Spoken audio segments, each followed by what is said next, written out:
Очень часто, когда вы заканчиваете рисунок, взгляд падает на то, что картина может выглядеть не совсем реалистично. Что-то не так, как будто законченный рисунок — это просто коллаж из большого количества кусков, не связанных друг с другом. И даже те, кто научились хорошо рендерить свои работы, порой сталкиваются с этой неприятностью. Если вам это знакомо, давайте разбираться. И всем панк-рок, дамы и господа, с вами CGSpeak, всем здрасте, всем привет. Сегодня поговорим о том, какие причины влияют на реалистичность картинки и как это проработать на самых ранних этапах. Главное слово, которое здесь нужно запомнить — взаимодействие. Именно из-за его отсутствия в разных аспектах картины могут всплывать такие косяки. И давайте вначале поговорим о взаимодействии в технической части работы. Раздел 1. Законы физики. Если мы рассматриваем отсутствие взаимодействия как глобальную ошибку, то с точки зрения законов физики эта ошибка часто встречается в неправильном взаимодействии света. Так как именно свет отражает суть формы, он является основополагающим ключом. И многие авторы забывают о том, что свет не только распространяется в пространстве, но и постоянно отражается от разных плоскостей, имеет разную интенсивность и может проходить сквозь объекты и так далее. Если на любой по-настоящему профессиональной иллюстрации стрелками разместить движение света, то получится настоящий хаос. И так и должно быть. Но тем не менее, при работе с рисунком необходимо понимать не только, что от чего отражается, но и как свет взаимодействует с разными объектами на иллюстрации. И более того, понимать его интенсивность на разных областях картинки. Например, часто встречается подобная ошибка, когда авторы рисуют персонажей и фон как бы отдельно друг от друга и по итогу не могут правдоподобно вписать объект в окружение. Как правило, ограничиваясь просто контурным светом, дымками и прочими эффектами, которые скорее маскируют работу вместо того, чтобы заставлять объекты находиться именно в той среде, которая была для них создана. И это первая причина, почему рисунок может выглядеть либо плоским, либо слишком коллажированным. Объекты на картине, неважно, персонажи это или элементы окружения, подобны фигурам на шахматной доске, расставленные в хаотичном порядке. Свет в той или иной форме взаимодействует с ними одновременно, но при этом имеет разное влияние на каждую фигуру. Понимание распространения света — это первый шаг к тому, чтобы делать это правдоподобно. Вы считываете движение освещения, углы его отражения и, самое главное, интенсивность. Очень странно, но многие учатся рисовать свет с визуальной точки зрения, то есть обучаются режимам наложения, берут какие-то специальные кисти, используют фишки слоев и тому подобное, но при этом забывают, что свет на всех объектах имеет разную интенсивность и делают его везде примерно одинаковым по выверенной и выученной технологии. Забывают также и про то самое слово — взаимодействие. Свет так или иначе взаимодействует со всеми объектами, от каких-то отражается, какие-то объекты его поглощают, и именно этот базовый параметр отвечает за интенсивность. Также законов физики касаются тоновые ошибки. Вернее, если быть точным, ошибка с подбором разброса этого самого тона. Здесь было бы уместно слово range. Поясню. Вы все знаете, что тон становится насыщеннее ближе к переднему плану, и у этой насыщенности есть самый светлый оттенок и самый темный оттенок. Так вот, в большинстве случаев новички неправильно подбирают разброс самого светлого и самого темного оттенка, вернее, делают его слишком большим. И получается так, что объекты на заднем плане, например, выглядят более насыщенными, чем объекты на переднем. Для начала я рекомендую вам сделать себе вот такую схему. Это таблица, в которую вы разместите несколько планов, которые есть в вашей работе. А вот это вот разброс тона, который вы можете использовать на каждом из планов. Это весьма примитивная таблица, и она не подойдет к более сложным картинам, но для стартовой практики самое оно. Главная ваша задача, что бы вы ни рисовали, не выходить за границы самого светлого участка и самого темного. Таким образом, на базовых этапах вы сохраните ощущение объемного пространства и удаления объектов друг от друга. Это, конечно, не панацея, и в будущем вам необходимо будет, анализируя вашу работу, подбирать тон на глаз. Прошу заметить, что мы все еще не перешли к использованию моей любимой светотеневой карты, которая будет дополнительно делить рисунок. Кстати, светотеневую карту я как раз рекомендую использовать после того, как вы разобрались с первичными тонами в рисунке, потому что поправить что-то на этапе светотеневой карты за счет возможности любого графического редактора в разы проще. Многие художники, к слову говоря, наносят светотеневую карту уже после первого этапа рендера, когда в картинке уже решена композиция и объем, но мы отвлеклись. Дальше обратите, пожалуйста, внимание на то, подчиняются ли все ваши объекты на работе элементарным законам физики. Приведу забавный пример. Я много раз встречал работу, где какой-нибудь автор рисует красивую фэнтези-барышню, ну или благородного рыцаря, который стоит на возвышении и смотрит куда-то вдаль. У персонажа красиво развиваются волосы на ветру, а ветра на картинке больше нигде нет. Трава нарисована той самой стоячей, простите, кисточкой в фотошопе, дерево стоит статично, выглядит как будто на персонажа просто дует направо направленный вентилятор. То же самое касается и других погодных условий. По моему мнению, 7 из 10 художников не умеют рисовать персонажа на дождливой улице. Либо дождь будет нарисован опять же стандартной кисточкой в фотошопе поверх работы, либо он будет нарисован вручную, но никак не взаимодействует с окружением. Одежда героя не выглядит мокрой, нет отражения капель от объектов, не меняется фактура каких-либо материалов, например, древесина под дождем также у автора выглядит сухой, просто более темной. То же самое касается других параметров, например, веса и массы объектов на картине. Когда явно тяжелый предмет или персонаж кажется практически невесомым, или наоборот, легкий персонаж выглядит как бетонная плита в несколько тонн. Здесь очень хорошо поможет неплохое упражнение, которое я узнал от одной шанхайской школы цифровых искусств. Вам необходимо нарисовать большой и маленький объект разной массы. Представьте себе телегу, которая весит всего лишь 1 килограмм, и яблоко, которое весит несколько тонн. Они должны находиться в одной сцене, и зритель без объяснения должен понять, что и сколько весит. Упражнение кажется глупостью, но на практике вы начнете задавать себе вопросы, какие внешние параметры могут влиять на демонстрацию характеристик объекта. Я понимаю, что просчитать все источники взаимодействия – огромная задача, и по сути в тех или иных условиях все взаимодействует со всем. Но именно это и является первопричиной того, что даже порой для автора картина выглядит нереально. Чтобы вас успокоить, могу сказать, что великий художник Василий Суриков более 20 раз перерисовывал картину Боярыни Морозова, а вернее движение саней на картине. По воспоминаниям его супруги, он мог вскочить ночью с постели с возгласом «Так едут сани или нет?». Эх, жаль, что тогда еще не изобрели motion blur.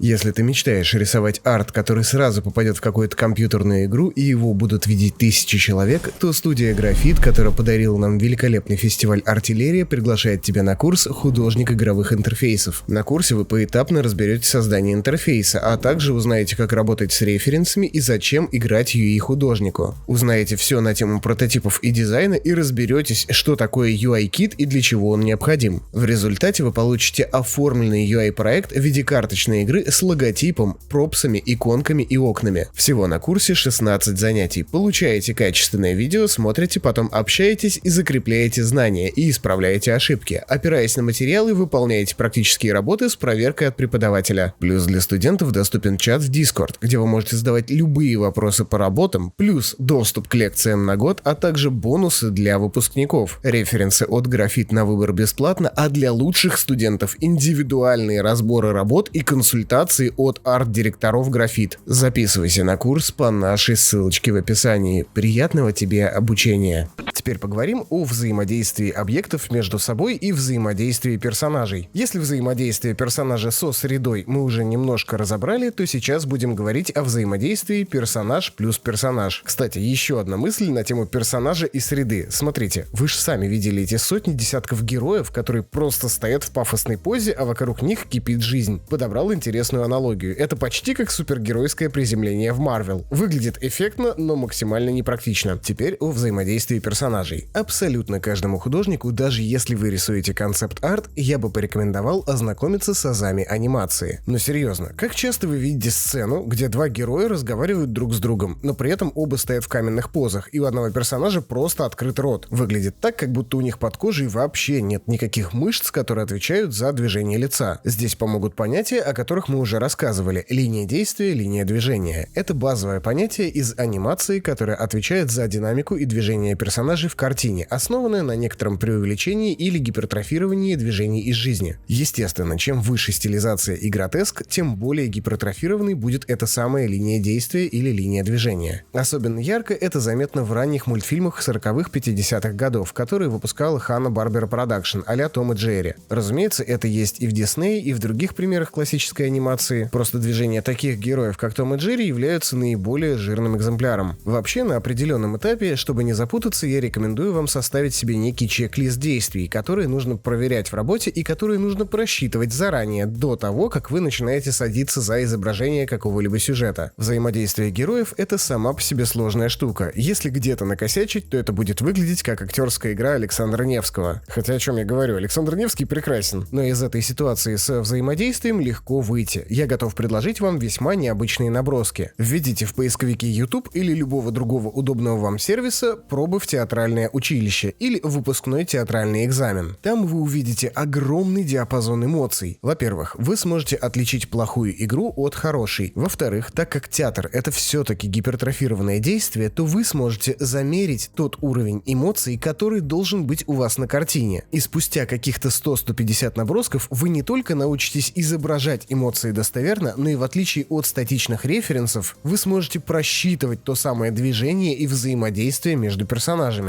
Плюс также будете контролировать уровень гротеска в картине, выбирая тот, который вам необходим. Если подытожить, то концентрат взаимодействия героев между собой — это соблюдение законов физики, действия и эмоций. Если с этим не работать, то даже батальная сцена, где герои весьма жестко рубят друг друга тяжелым оружием, будет скорее напоминать фотосессию реконструкторов в студии. И, разумеется, тут на пользу пойдет задавать себе побольше вопросов. Примерно как подготовка актеров к роли. Что это за персонаж, что он испытывает? И самое главное, какую эмоцию он должен передать зрителю через экран или с холста. Кстати, постараемся видео для вас с такими набросками выложить в наш Телеграм. Обязательно на него подпишитесь. А вам большое спасибо за просмотр. Подписывайтесь на наш канал, ставьте лайки, не забывайте нажимать на кнопку треклятого колокольчика. А с вами был Алексей. Всем удачи и берегите себя.